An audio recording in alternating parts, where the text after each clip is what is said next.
Hi everybody, Stockton Helbing here with an instructional video all about my 2024-2025 Texas All-State Jazz Etude, the Etude Also Waltzes.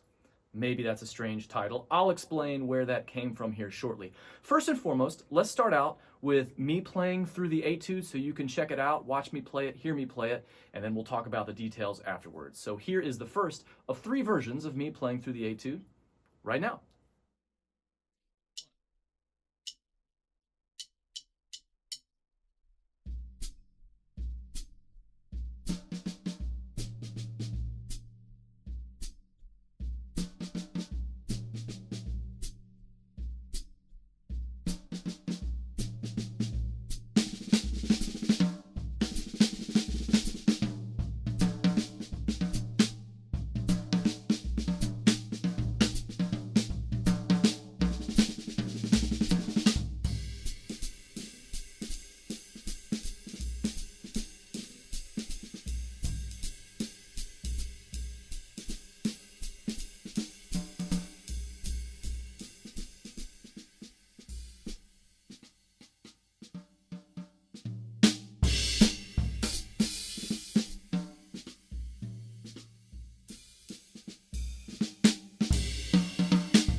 All right, well, I hope that was informative.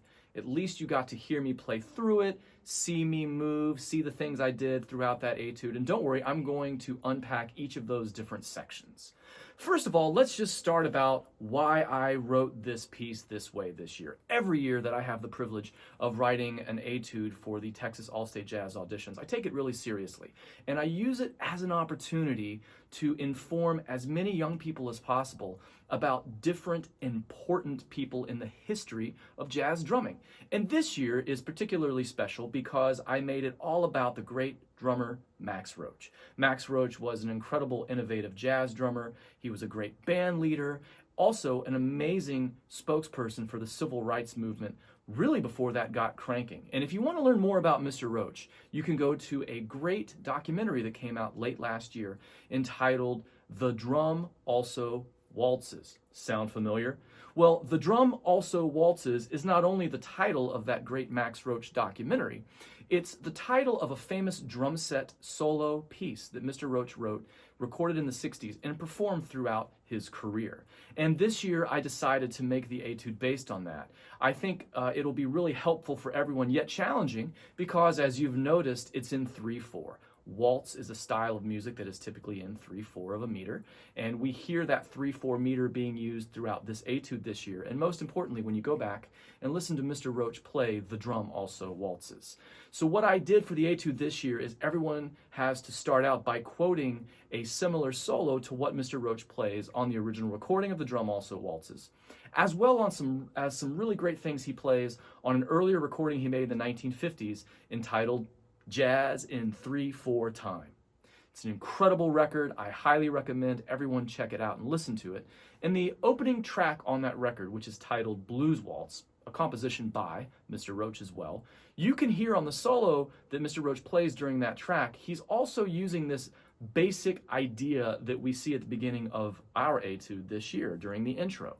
And when you look at the chart, you'll see that it says first time to play it as written, second time to improvise like Max Roach, in the style of Max Roach.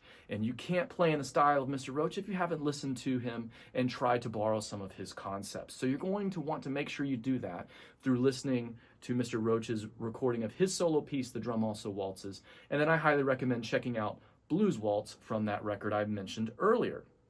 After you go through the introduction of our etude this year, then you're going to get into letter A, where we're playing just more of a regular time feel, a jazz waltz time feel, and we're catching figures that are appearing above slash notations. First of all, we see slash notations, which means to play time in the correct style of the piece, which as we look at the upper left-hand corner of this piece, it says 3/4 swing, in the style of Max Roach. So again, it's vital that we go back and listen to Mr. Roach and listen to what he's doing.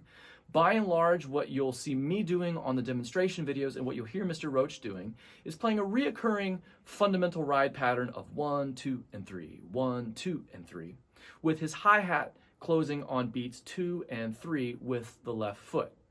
But you may have noticed during the introduction of this, when we're soloing on the etude, you'll notice that there's a foot pattern of bass drum on beat 1, hi-hat just on beat 2. 1, 2, 1, 2, 1, 2.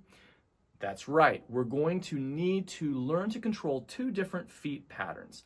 The basic foot pattern we need for the solo portion of the intro is the one that Mr. Roach plays often with bass drum on beat 1, hi-hat on beats 2, nothing on beat 3 in the feet.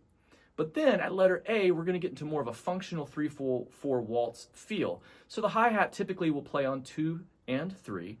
Bass drum can play lightly on beat 1. That could help you if you're starting out and having trouble keeping track of your feet while playing your hands on top of it. But I would also encourage you to get the freedom of coordination in your right foot for it to not have to play on beat 1. Because we'd like to use that bass drum along with the snare drum to orchestrate or to express the various figures that we see written above the staff throughout letter A of the piece. Whenever we see figures written above slash notation, unless we have something specifically written on the chart, which in this case we do not, we're going to assume that they are either figures representing background things being played by the band, or they could be melodic cues. We're highlighting the melody. What's important to realize is that because there are slash notations in the center of the staff, we need to function in a groove in a timekeeping way. And that tells us that our other rhythm section partners, our bassist, our pianist, and guitarist or vibraphonist, depending on the situation, they are all also functioning with us in a groove situation. That means that ride cymbal will be our key ingredient to connecting everything within. But then as we progress through the etude, we get to letter B, and it looks very different. Just as you look at the page, we see now rhythms written in the center of the staff, and we see some rests appearing, which means play nothing or does it, right? So at letter B, we start seeing what's called ensemble notation or tutti, T-U-T-T-I, tutti notation. Tutti is the Italian musical term which means all together or everyone plays. That means the entire ensemble, including our rhythm section partners, are playing these figures. So step 1 is we want to orchestrate the figures of the band on the drums in a way that sounds pleasing, particularly with the various articulations that we are given on the chart.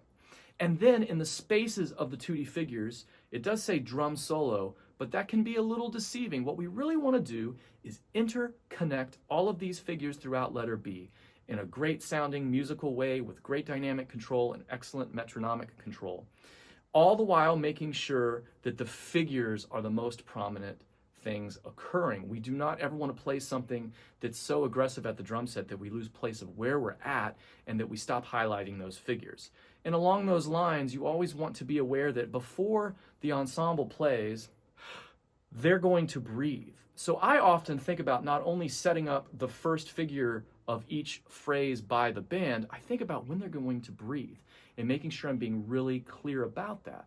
One of my kind of little phrases I say a lot is I look at the primary rhythmic setup. That just means I really consider what's happening the downbeat before the band plays.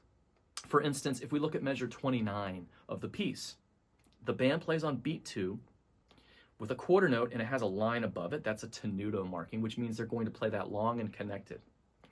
That means I'm going to really consider what I play, first of all, on that figure. If I see the band playing long, my bass drum almost always sounds great with that, maybe with the shoulder crash as well. On beat 2, I know I'm going to express that. So on beat 1, I would play my snare drum to give them a great primary rhythmic setup so that they can breathe together. If the band does not breathe together, they will not play together. So it's vital that I get them breathing together. So throughout letter B, we can see that we are interweaving solo content between ensemble content with some pretty intense dynamic changes. We want to make sure that we're catching all of those dynamic shifts. You may have noticed that in the second and third line of letter B, there's some dictated dynamics that we have to follow. We can see that we're forte in measure 29 and we have to decrescendo. And then in 33, we're down all the way to pianissimo. That's the softest point of the chart. And we need to crescendo. But you'll notice I did not purposefully write any dynamic content in the first line of B. So we're starting at piano. We're starting softly at letter B. And then we see that in measure 29, there's a forte on beat 2. I wanted that to be open for people to explore the different options. Some options we have are to add a crescendo, starting with our solo at 26, culminating in the downbeat of 29, if we want. Or we could do what I call a sudden, or subito, this is a musical term, a subito dynamic shift. And you'll hear me do that on some of the examples as well, where I played soft for all of the first line of B. And then I immediately played loudly on the downbeat of 29.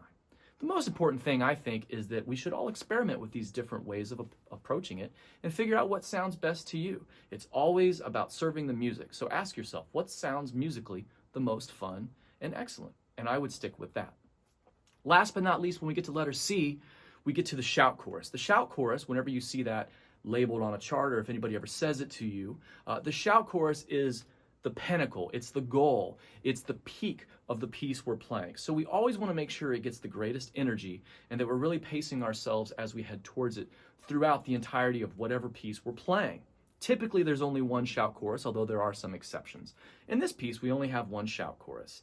And you'll see that we're coming out of some tutti and solo back and forth language at letter B. So it's important that when we arrive at letter C, we're feeling really confident in providing strong time. And then we start seeing a mixture of language that's written for us above slash notation, and then a mixture of tutti writing inside of it. So we need to really be thinking about how we are going to differentiate those things, whether we're building it into more of a time feel or being more drumistic in the way we set them up. When we get to the third line of C, we're back to all tutti language. So you do not want to be just swinging through there with your ride cymbal. That's going to sound a little more soloistic, as did letter B, because the drums will be the only ones filling in those spaces. But it's a trap, to quote Admiral Akbar from Star Wars. It's a trap. That's a pretty rhythmically and syncopationally dense 4 bars from measure 45 to 48. There's a lot of different articulations, and there's a lot of sneaky rhythms. The danger there is trying to play too much. Remember, we always want to serve the music first. We always want to help the band sound great. Even if we're playing a chart by ourselves, without a band present, we want to consider what the band would be doing. We want to make the listener hear the ensemble in their mind, even though there's not one playing live with us. So resist the temptation to overplay and make those rhythmic figures shaky or muddy. We always want to clarify. We never want to confuse. And then last but not least, when we wrap up the chart, you can see we have a long hold going in measures 49 and 50. That's showing us that the band is sustaining. We can still play in there though, although it's not slash notation, so we would just need to assume the rhythm section is not grooving or playing time. So we would play in more of a soloistic way by ourselves to help the ensemble feel the time in measures 49 and 50. Then in 51, we want to play that solo fill. We want to really build to a strong fortissimo ending.